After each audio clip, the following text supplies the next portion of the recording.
Hello everyone, welcome back to another watercolor discussion. I hope you are all doing well. Today I want to talk about how to create watercolor composition from imagination. Artists think that imagination means creating something completely new. But in reality, imagination is often a collection of things we have seen, experienced, and remembered. When we paint from imagination, we are simply putting those memories together in our own way. The first step is to start with a simple idea. Don't think about every detail. Just ask yourself a simple question.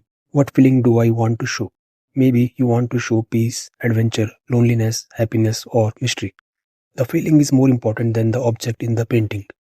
For example, if I want to create a peaceful painting, I may imagine a small path, a few trees, distant mountains, and soft light. If I want to show adventure, I may imagine a winding road, dramatic clouds, and a travel walking into the distance. The second step is to choose a main subject.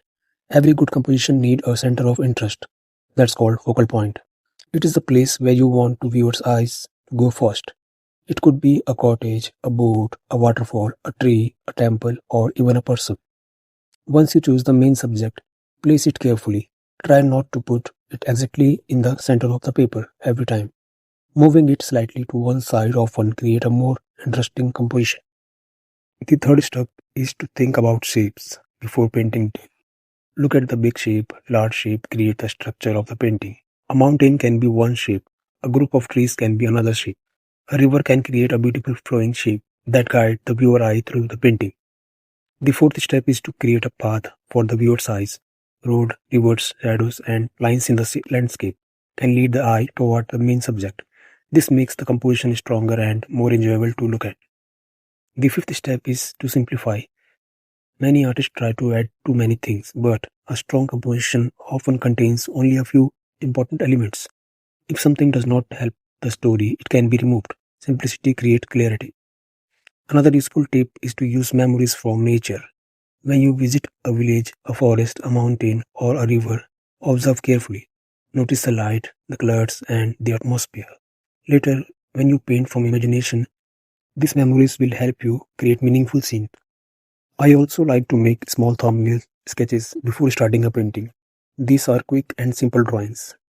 They help me test different composition and choose the best arrangement before I begin the final watercolor painting. Remember, imagination grows with observation. The more you study nature, the more ideas will automatically come. Every walk, every journey, and every sketch adds something to your creative library.